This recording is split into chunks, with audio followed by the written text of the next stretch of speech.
coming from, as well as fill out that poll. We're curious. What is your preference? And you can also just put what you are, remote worker, entrepreneur, aspiring, one of the two, because today is going to be about, yes, this lifestyle, about freedom, digital nomads, traveling, how you can seamlessly do this with a focus on online courses, because that is one of Natasha's expertise. Is that right, Natasha? Yes. Yeah, so I have an online course and I'm an entrepreneur, but I also now have a remote job. So that's kind of what I want to talk about, how you can kind of do both and also create this passive income stream for yourself. Amazing. Yeah, we live in a time where there's so many different ways that you can leverage flexible work arrangements to travel and to travel more and to travel either full time or flexibly. And so it sounds like you've tried a few different ways that you'll be able to share perspective on, which I think is awesome. And so if you're joining us for the first time, I'm Sam. I have the pleasure and the opportunity to moderate and host this webinar series with SafetyWing. When I'm not doing this, I have my own podcasting community called The Freedom Lifestyle, which really aligns with a lot of Natasha's message today about working, traveling, having work really support your dream lifestyle. And so I'm really excited to hear what you have to say, Natasha. Thank you. I'm so excited to talk with you. Natasha and I are meeting for the first time. And so I've quickly learned how cool this person is, Natasha. When I was Thank reading your bio, I got super excited. It sounds like travel's been a big part of your life since you were a kid. Yeah, so I grew up all over the world in Australia, Canada, the US, and other parts. I'm a TCK. Do you know like third culture kid things? So, yeah, so I've always traveled and then I went on to study international relations and Latin American studies in college. Moved to Spain to teach English, and I've kind of been a digital nomad for the past 7 or 8 years in different capacities, working remotely, being an entrepreneur, freelance work, etc. So hmm Yeah, I was reading your bio and you've embraced various types of remote work with even Fortune 500 type companies, as well as freelancing, entrepreneurship, content creation. But now one of your big focuses on how you can actually pass on that knowledge to other people so that they can integrate travel into their lives to have a more balanced, mindful approach to the nomadic lifestyle. So very excited to learn from you today. thank you. We are going to save time for Q&A. So it looks like many of you found the chat box. That's awesome. There's also a section to do Q&A. So as Natasha's going through a presentation, maybe you have a question, maybe you want her to clarify something further. That's the best place to put it. And then towards the end of the presentation, I'll come back on and we'll do a bit of fireside chat with the top questions that you have. If you are new to this webinar series, it is empowered by SafetyWing. And SafetyWing has a vision of building a global social safety net for remote workers and nomads. So if this is where you're at right now, either a remote worker or a nomad or aspiring to be one, SafetyWing really has your back with a suite of products to help you do that, and wants to be your home country on the internet. That's the mission of SafetyWing. And so trying to remove any type of barriers that would prevent someone from having equal opportunities to this level of freedom and this level of travel and nomadicism. And one of the ways that SafetyWing does that is through Nomad Insurance. And I think that's how we met you, right, Natasha? You're one of our ambassadors. Yes. Mm-hmm. Amazing. Okay. So, what I love about Nomad Insurance is no matter how many countries I go to in a month, in a year, it's one set price. Just like my favorite subscriptions, you get paid one flat fee every single month, and you can just travel with ease, knowing that you're protected anytime you're outside of your home country. So, that's just one of our products. Definitely check out SafetyWing if you are a remote worker, digital nomad, or an aspiring one. And on that note, I'm just going to pass things over to you, Natasha, because everyone's here to hear what you have to say. Perfect. Can I Let's see the also end this poll. Yeah. See what the results were. very cool. Interesting. A lot of people want to be entrepreneurs. That's cool. Yeah. Being an entrepreneur is amazing. And of course, it gives you a lot more flexibility and everything. As do remote jobs, depending on the company that you work for. if it is aligned with you. I'm so lucky right now to be working for a company that I love and that's super aligned with me. But yes, like there are gives and takes in each scenario. But with online courses and what I'm going to share today, you can definitely build a whole business around this and make a full-time income from it as well. So I would love any questions for the end. Let me know. And yeah, I'm really excited to share what I know with you guys. I'm going to share my screen.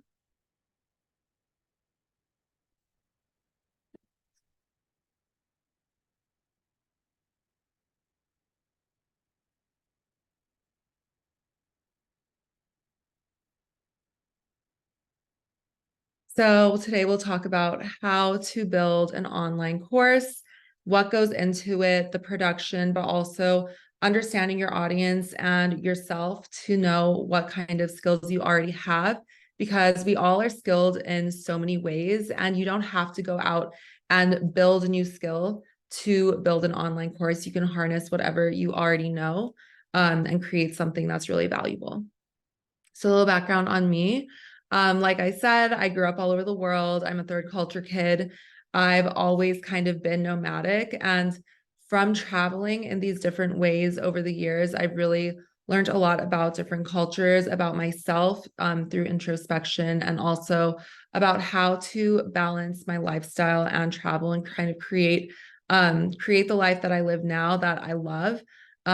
Being able to travel when I want, but also knowing how to travel slow, ground, and create a really good balance for my mind, body, and soul, because that's the most important thing. You want to feel healthy mentally, physically, in all areas of your life. And sometimes travel can be a little bit ungrounding and turbulent. So it's important to me to create that balance. And that's kind of what I share in my course. So creating an online course, you are going to want to have a great topic that is in demand. You will have to produce it, and then you'll also have to host it and build it out online. So some things that I'll share today are the importance of understanding yourself, testing topics through lead magnets, building the foundation of your course, choosing your platform, and how to build the elements and how to manage your course while traveling. So the most important thing, I think, with everything, but especially a course and building a career, is understanding yourself. So how do you work best? What are the skills that you have? What kind of lifestyle do you want to live? And what are you already an expert in? What do you know more than the average person?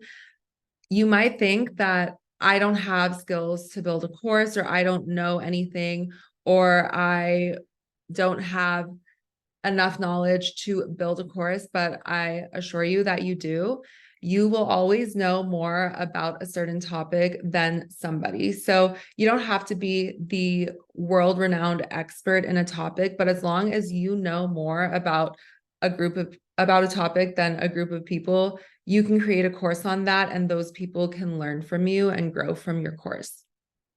So choosing topics, I always suggest choosing a few topics that you are an expert on and kind of testing them. So make a list, grab your journal, and kind of write down and reflect on what you already know, what your career is currently. You're probably an expert in that field, what you have an education on, what you've studied, and make a list of around 10 things. And then from there, you can really narrow that down and understand what you really know well, and then create content based on those. So these, like I said here, they should relate to each other, but be different. So find your niche.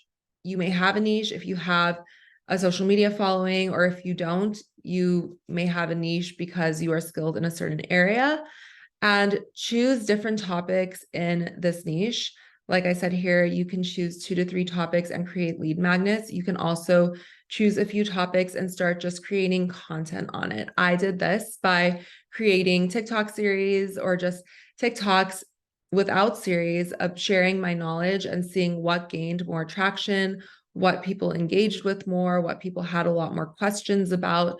And then from there, I went to create lead magnets. So this is kind of the Venn diagram of how to decide what your course topic will be. So think about what you're passionate about, what comes easy to you, what is your superpower. We all have something that we're kind of intrinsically born with and that we're just naturally good at. For me, I love to travel and I love sharing my knowledge. And I also am very mindful, naturally very understanding about myself and other people. And I also am able to balance things well. And that's kind of what my course is about. So it's how to become a digital nomad, but how to do so in a sustainable way, how to build a business online. I've learned all these skills over the years. So that goes into the next circle. What are you skilled in? Like I said, I've worked for huge companies, Fortune 500 companies. I've also worked at startups. I've also had my own startups. So I know that I have this background and these skills in these areas, and I have this kind of blueprint that I already used for myself that I now can share with other people, and also how to manage my mind, body, and soul, like I said, because like I said, also travel can be very ungrounding. And when you are moving all the time, your fitness can fall off, your mental health can fall off. And a lot of things about being a digital nomad are difficult and we don't talk about them that much. It can be very lonely. It can be very ungrounding. It can be hard to balance your career while you're traveling. So I talk about all of that in my course as well. And then, of course, this is a very important aspect of choosing your course topic is what is there a demand for? Probably the most important part of this Venn diagram, because if there's not a demand for your course, it's not going to sell. So asking your audience, asking people, getting that pulse check from others, what do they want to learn more about and what can you teach them? And like I said, lead magnets, making content on this. I'll get into that in the next slide, but that is kind of how you go about that. So like I said, lead magnets. These are a few lead magnets on the right that I have created based off of content that I've made on TikTok and social media. I moved to Spain to teach English when I graduated university, and that is when I started my YouTube journey. I always wanted to make YouTube videos, as I feel like a lot of this generation, I'm 27, so a lot of my generation wanted to do YouTube. It took me 10 years to muster up the courage to do it, but I committed when I was in Spain, and a lot of my subscribers came from my videos on how to teach English in Spain and my vlogs from living there.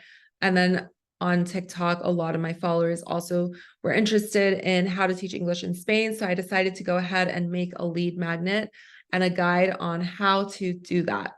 And in these lead magnets, they are free assets or special deals offered to customers in exchange for contact details. So I shared these 3 lead magnets. I have a few more that I also shared to grow my email list. So with these, you will grow your email list and gauge which of your skills has the highest demand. So like I said, teaching English in Spain was something that I created a lot of content on early on, did really well. As I've gone through my evolution of travel, I was earning 1,000 euros a month when I was teaching English in Spain and living off of that. That was my only source of income, except I was giving some private lessons and making maybe $30 extra a week by doing that. But as I got older, I was around 20, 21, 22 when I was doing that, came back, got that corporate job, COVID hit, moved to Mexico to work remotely while I was making a full-time income from my tech job. And my cost of living in Mexico was a lot cheaper. As you guys might know, if you're digital nomading, cost of living can be a lot cheaper in some places, but you're making that income from the US. So then I started making a lot of digital nomad content, and I made these guides. Actually, the bottom one is the next one that I made, how to become a digital nomad. And that is how I chose my course topic, because out of all the lead magnets I had, I also had a free credit card guide. How to become a digital nomad by far got the most downloads. And in this guide, it was a 10-step guide to being a digital nomad. It was actually quite extensive, but from there, I was able to create my course. So how to create lead magnets, gather information on a topic, choose the topic that you are skilled in, or the few topics that you're skilled in, and write down some details about them, overview. You don't want to give away everything in your lead magnet because then there's no point in buying your course or your digital product. Make them valuable and informative, but don't give away all the details, like I said here. And I created these in Canva. You can make them in Google Docs, but Canva is just nice and more aesthetic. So that's where I made them. You can really create your brand too. As you can see, the fonts that I used in the top two, those are for my brand. Now this one was created a few years ago, but kind of making them look nice, really informative, but not giving away everything. I like to hyperlink things in my lead magnets as well. If you're an affiliate with any companies that are relevant to your lead magnets, you can include those links there. Like I did with my credit card guide. It's free, but I have my affiliate links in my free credit card guide. So that way, if people sign up for credit cards using my link, I will make that commission. And then I did so in my How to Become a Digital Nomad guide and also in Digital Nomad Jobs. So these are free, but you can still earn a commission or money in some ways through affiliate marketing.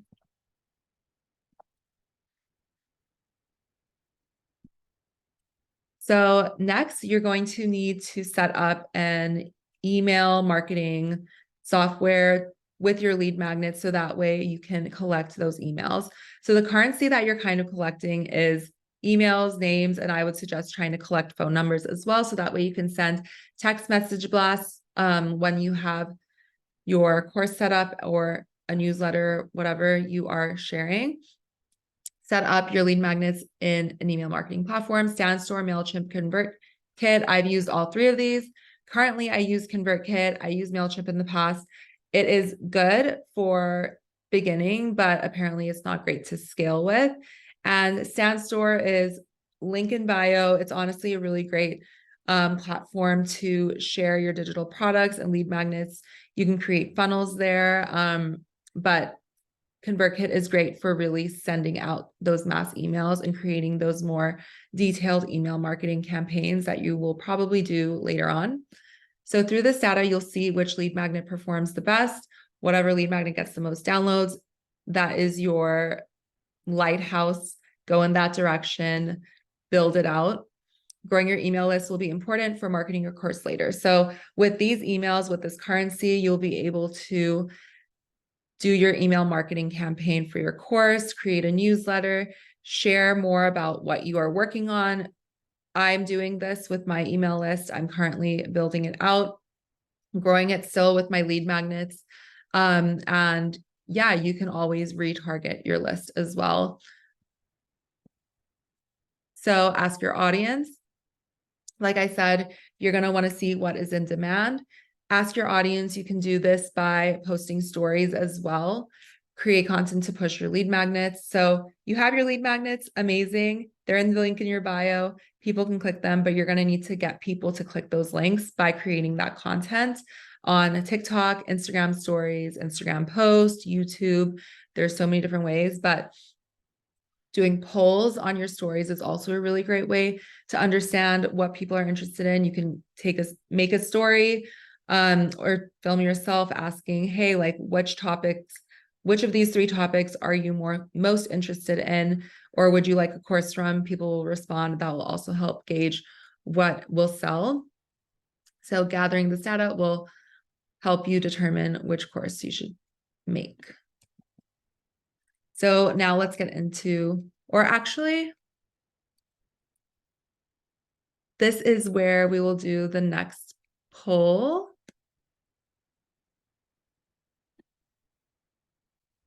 I think, I don't know how to. I got it for you. So we'll start the second poll. There we go.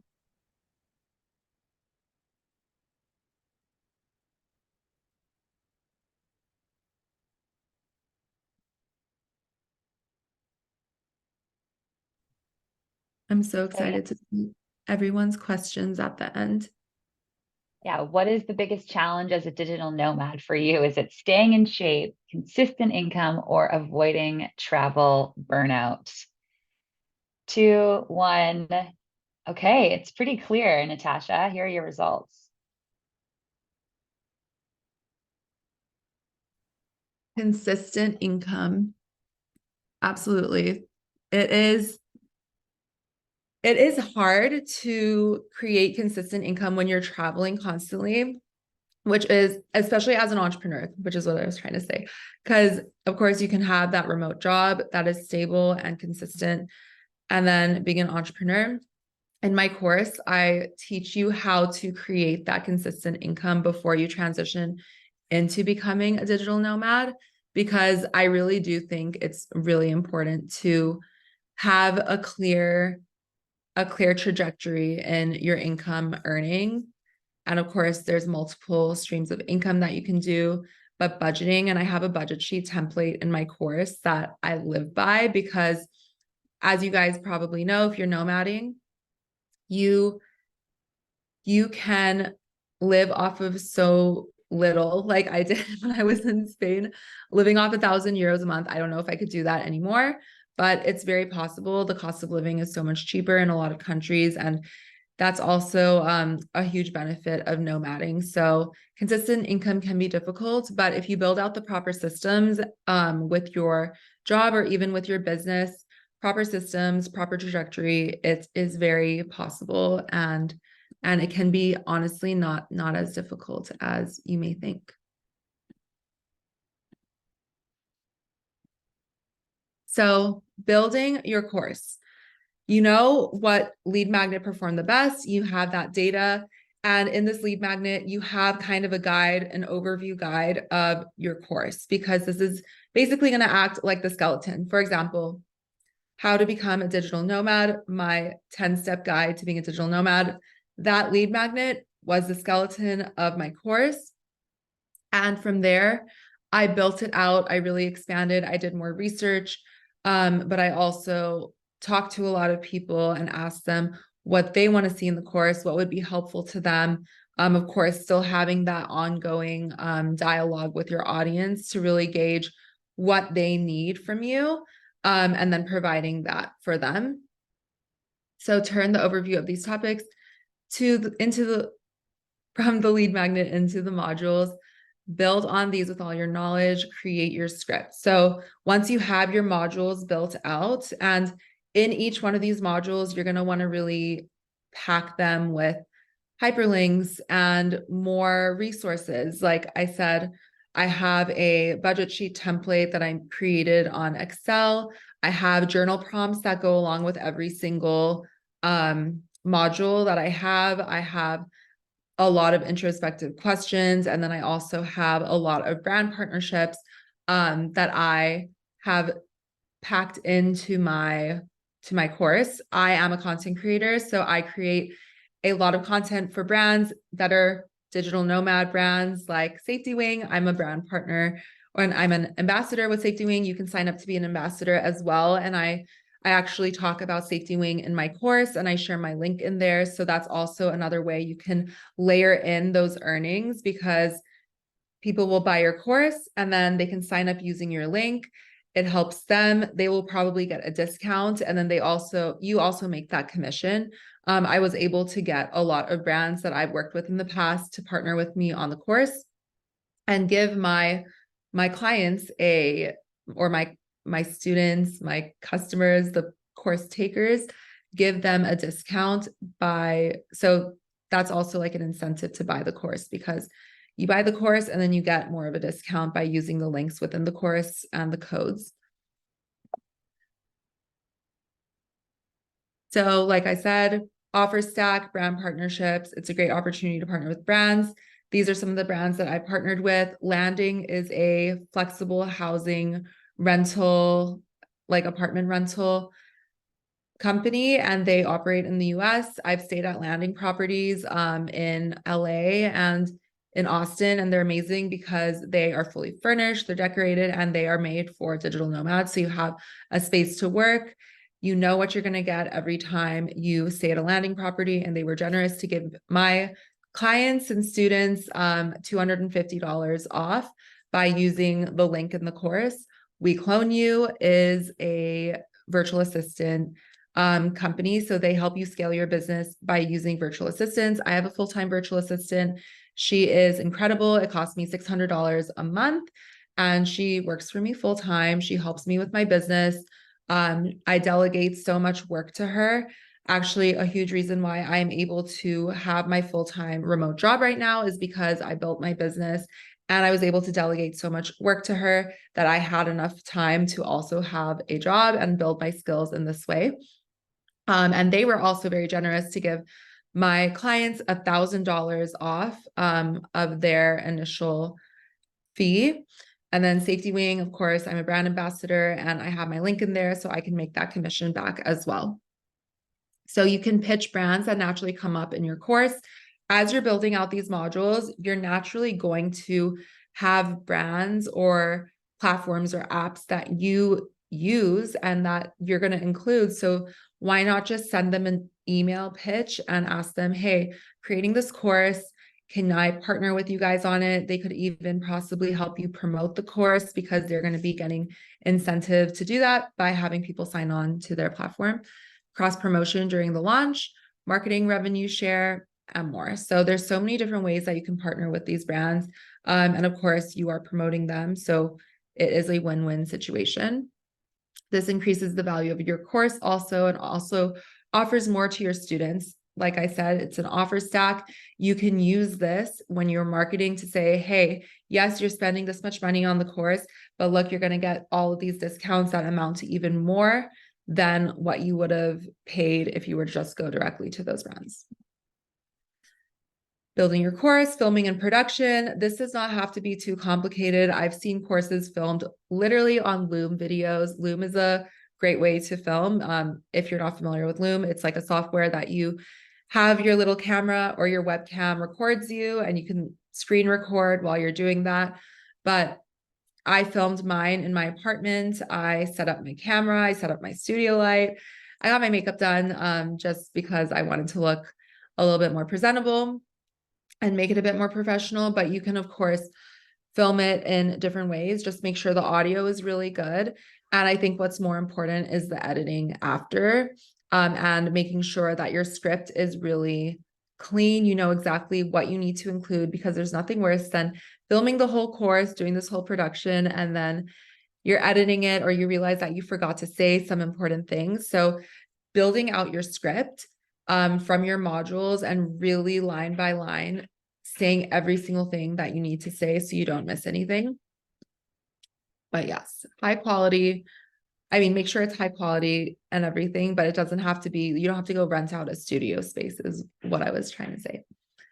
So post-production, you can edit the course yourself, or you can hire an editor. I actually have an editor that I use, or he's been on working with me since 2020 because I do YouTube. I used to edit all of my own videos. I love to edit, but when I started working my full-time job a few years ago, I hired him. I quit that job, still use him for all of my YouTube videos. So he was super helpful, and it's really great to have a professional editor. If you are going to hire one, I really suggest you hire one that specializes in course editing because it can be different than other kinds of editing, and you'll really want those good overlays, showing what you are talking about and really teaching to your audience. But yeah, We Clone You also has editors that you can hire. Upwork is also a great place to find an editor. I think that's where I found mine. And of course, there's Fiverr if you have that one-off job. Building your course, SOPs. So this is kind of what the budget sheet template looks like for me. And then after I had my course done, filmed, edited, my modules were written out, I had my virtual assistant go and create SOPs for every single module and video. So every video that I have, there's an SOP to go with it. And you can find basically the video transcribed here, all the hyperlinks, screenshots, screen recordings, everything that you need to go through the course, learn, study, journal prompts, etc., are in the SOPs. So you can do this yourself. I would highly suggest hiring someone to do it, getting a virtual assistant to do it. But yeah, that's also an option. And then you're going to need to figure out where you're hosting your course. I host my course on Go High Level. The reason I chose Go High Level is because I had 6 months free with We Clone You. 1, 2, We Clone You. They use Go High Level and they have virtual assistants fully trained in it. So the virtual assistants from We Clone You trained my virtual assistant in it. I was pretty hands off, which was really nice. And it also works as a CRM. So you can store all of the data from your customers. There's a members area. You can build funnels in Go High Level. There's so many different things. It's very extensive. It can be kind of complicated to understand, but if you get help from a person who understands Go High Level, it can be the best platform. Kajabi is also great. Go High Level is also a little bit cheaper. So thinking about your price point, thinking about the aesthetic that you want, all of that is important. Kajabi is great. They have a great aesthetic. A lot of people make courses in here. Teachable is also great. I have a lot of friends who use Teachable and Kajabi. Go High Level, not as many, but these are all great platforms to use. It just depends on your brand and what suits you best. Kajabi does not have a members area or like a Discord, so you would have to get that separately. So also taking into account what different elements you're going to need and the fees and subscription fees for each one of those. Sometimes it's nice to have everything under one roof. Course marketing and launch. So you built your course, you have it hosted, it's all ready. You need to make a funnel. You need to build your wait list and do your launch. So you can make funnels, like I said, on Go High Level, some of the platforms that you're hosting your course. I personally use ClickFunnels. It is a great way to really get those people to buy your course. ClickFunnels is really effective. And you can actually build your course in ClickFunnels as well. And you can set up affiliate links through ClickFunnels. But yeah, building your waitlist, making a buzz around your course is really important. You can do this by creating a series on social media, letting your followers know. Instead of sending them to your lead magnets, you can send them to your waitlist. Really adding value and kind of sharing what you will be teaching in your course, but not giving too much away. And then of course, like doing your social media launch, build up to your launch. You can launch for a week, for 2 weeks. I highly suggest you read a book called Launch. I forgot who the author is, but I can share it afterwards. That book was really helpful to understand the importance of launching and also kind of what you need to do to build up to it in the different ways that you can launch, because there are many different ways. And then you can, of course, use email marketing by sending a marketing or warming up your list. You need to warm up your list before you do this, but all those people, all those emails that you collected over time, you can let them know, hey, I'm going to launch this course. This is what's in it. And do a nice email marketing campaign there. And then, of course, you can keep retargeting those people and build out a nice campaign. So launch from one place, plan to be settled and grounded during your launch, your digital nomad.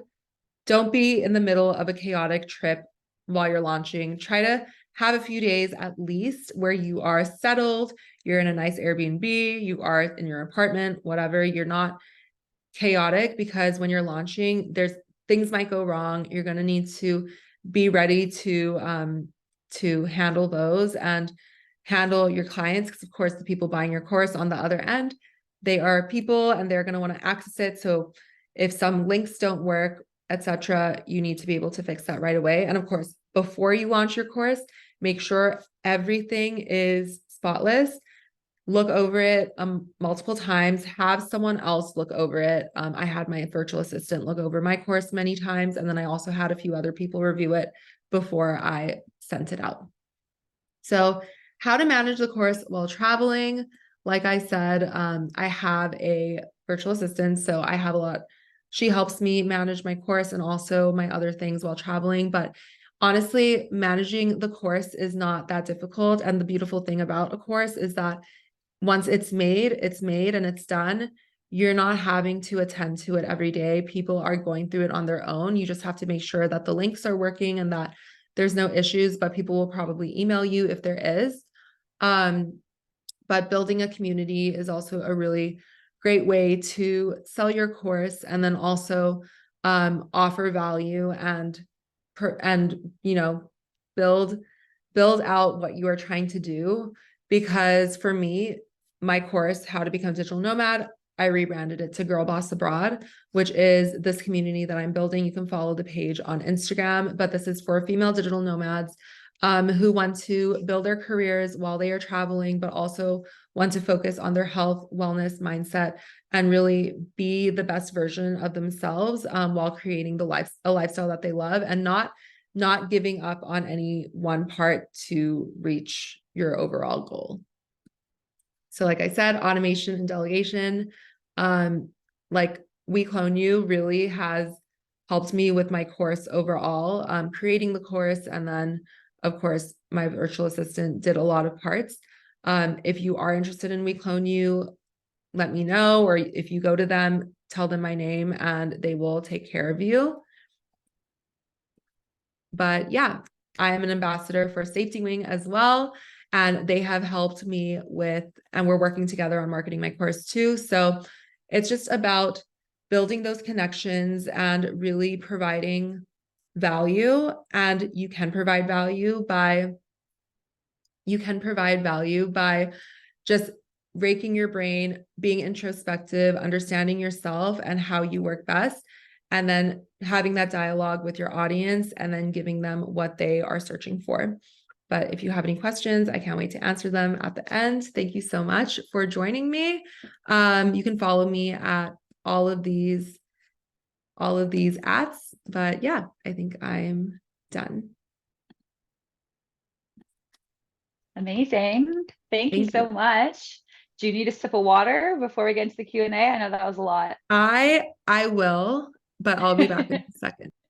Okay, perfect. Yeah, well, Natasha is going to get some water. Please put in the chat any questions that you have for her, or you can even use the Q&A box and you can put some of your questions there.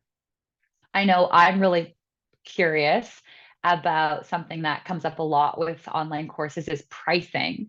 So I thought we could start with something around setting the price for your course. How do you determine what the right price is? And then how do you handle price changes throughout your course? Like, can you talk a little bit about even your own journey? And is the price that you started with when you first launched it the same? Let's talk a little bit about that. Yeah. So yeah, pricing can definitely be tricky. I do have other digital products. Like I have itineraries that I sell, I have an ebook, and then I have my course. So I kind of tiered it in that way. I asked a lot of people, like I said, that open dialogue is so important. But I asked a lot of people who've made courses about their price points and then also understanding your audience and like what they can afford.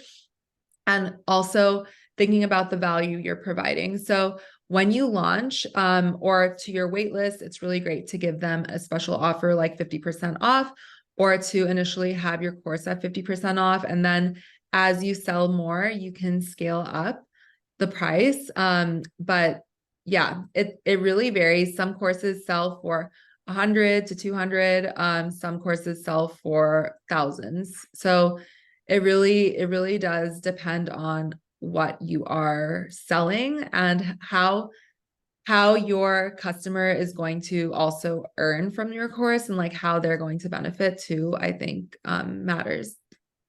Mhm. And for you, what type of courses do you like to create in terms of price point? Like, is there a certain section of the market that you try to go after? Because you're right, I have seen that. I've seen like the $2,000 courses where maybe you get a call once a month as part of it, but most of it's digital. And then I've seen the $9.99 courses Mhm. where it's purely passive and I'm just watching recordings and doing some quizzes. How do you like to create yours and what type of customer are you going after? Yeah, so my course is 200. It's like 197. And the reason for that is I'm helping people transition from being sedentary to becoming a digital nomad, like building their business, but they're still in that starting stage. Like I want to help them transform their life. And maybe they're not in that place right now. Like they're not earning as much as they would like to. They're not at that point, but I'm helping them get there. So I want it to be affordable for them. Like I don't want it to break their bank. Like I want them to have access to this information. And that's kind of how I set my price point. Just understanding where your audience and your ideal customer is at. And if they aren't at that place, like if you are teaching them how to build a business, or if you're teaching them how to earn income online or whatever, then they probably aren't earning like enough income online to afford something really expensive yet. So just like being cognizant of that. Okay, awesome. And then another question we had was around discounts, promotions, limited time offers. So it sounds like you do that when you first launch. You offer it Mhm. 50% off to your existing community. Do you recommend doing any other promos? And how do you think about balancing? Well, some people paid it for full price, but now it might be on sale. Do you ever offer those promos? Yeah. So there's a few ways to launch. It's like you can have a limited time launch for a week, 2 weeks, and then the course goes away. Or you can just have it available. For me, I have my course available and I still have it at that price, at the launch price point, just because I'm not doing more with it right now. In the future, if I decide to start doing a weekly webinar with the course or something like that, I might raise the price. And then around certain dates, like maybe I am launching or doing like a big brand partnership, or I have something else going on to promote those things, maybe I'll do a discount or have a little like sale. But yeah, for now, I have it as like a passive stream of income. But if you are doing like a limited time launch, you can have the price point lower for a little bit, and then like say the price is going to go up after the launch. You can just play around with it and like pull the lever, I guess, depending on the supply and demand. Amazing. Okay, no, that's super helpful. Kimberly wants to know about these brand partnerships. It sounds like you've done this really well in your course. What if you don't feel like you have a big enough social media following? Can they still approach brands? How would you advise someone who's not feeling like they're quote unquote big enough yet? Yeah, absolutely. I think micro influencers, like I still consider myself a micro influencer. I have 88,000 on TikTok, which is my biggest following, which is still quite small. But if you have a niche and you create high quality content, you don't really have to have that huge following. You can let them know, like, hey, I have this engaged following, or just tell them about your vision. I think brands are so receptive, especially when you are building a course or a business. You have that vision, and if you're building this and they can partner with you and they're not losing anything by you including them in your course, I think that you are giving them a lot of incentive to just work with you and like trust you in it. You're not asking for something for free, you're asking if you can promote them for free, and I think there's a lot of value in that, so don't be afraid to Okay. ask. Yeah, I love that. Even just share your vision. One thing that Mhm. I find is helpful because I'm more in the podcasting space is rather than just sell an ad on my podcast, I'll do like a multi-touch campaign. So I'll Mm. combine my Instagram following with my email list, with my podcast downloads, and let them see that I'll actually promote the brand and integrate the brand on all those channels. And that number gets a lot higher and a much bigger reach. Yeah. Is that something you do too? Yeah, absolutely. I mean, as you know, it's like you have to kind of be everywhere these days. And yeah, you can touch people in so many different ways, and definitely leveraging your brand as a whole and wherever you are helps so much. I know for online courses, there's also marketplaces, right? There's Udemy, there's Fiverr Learn, there's Skillshare. Are you exclusively selling your courses on your own websites and driving traffic to your own website? And if so, would you ever join any of these marketplaces? How do you think about that? Yeah, so right now I am completely on my own, but I have thought about licensing my course out, and that's something that a lot of people can do, is to license your course out or do like a revenue share model where you can have someone or a big brand or something market it, especially if you are creating a course for their niche. It makes sense if they wanted to create a course, then they can just take yours and sell it for you and then take part of that revenue. Okay, cool. Yeah, I have the same thing. I have this podcasting course that I sell on my own website, which is great because I get all the money from it, but then I have to be the one driving all the traffic, doing all the social media, maybe doing Yeah. paid advertisement. And then if I'm on Udemy or these platforms, they kind of do it for me, but then not only do they take a cut, they can also discount my course and sell it for a much lower number, which is something that I'm Yeah. founding. Have you considered that type of like brand safety for your own stuff? Yeah, so that's kind of another reason why I haven't gone that route yet. I think if I do go that route, I would be quite picky with who I partner with. Like SafetyWing would be a great partner, a brand that I already have a good relationship with, and I know that we're seeing eye to eye, and it's not like they're just taking it and like mass selling it, and you kind of get buried in there. But you want to like maintain your brand. And I think that's super important to not dilute your brand by just trying to make quick money here and there. Like sometimes, like at the end of the day, marketing is not the easiest thing um all the time. Like when you hit a chord, you hit a chord, but sometimes it takes some like testing to build up to it. So if you do build a course or you are trying to sell something, don't lose your momentum and don't get discouraged if it doesn't sell immediately, because sometimes it does take a while to kind of find your flow. Awesome. Okay, super helpful. Last question, unless I get any others, but we can kind of wrap up here, which is around data and analyzing the data that's related to your course. So, are there any types of metrics that you're paying attention to? Is there anything that we should be looking at that could help us make data-driven decisions when either we're marketing our courses or selling our courses? Any numbers that you're really tracking on a regular basis? Honestly, I wish I was a data girl, but I'm not the best at data and I'm trying to get better. But I think really looking at your demographic, like understanding how old they are, where do they live, like what kind of lifestyle do they have currently, and then building your course kind of geared towards those people. Or if you have an idea or a vision of what you're trying to build, how can you reach those people, like your target audience or your ideal client? What kind of content are they engaging with? Like, where are they hanging out online? So I think it's really important to remember that there are people on the other side of it, and like the numbers are numbers, but like how can you speak to that individual person? Like what will resonate with that individual person? Amazing. Okay, so helpful.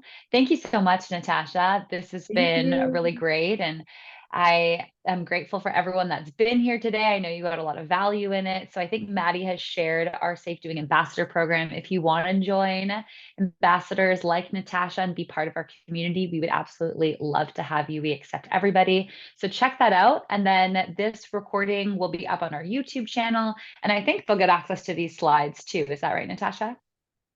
Yes, I can send them over. Amazing. Okay. Thank you so much. Bye, everybody. Thank you. So great meeting you.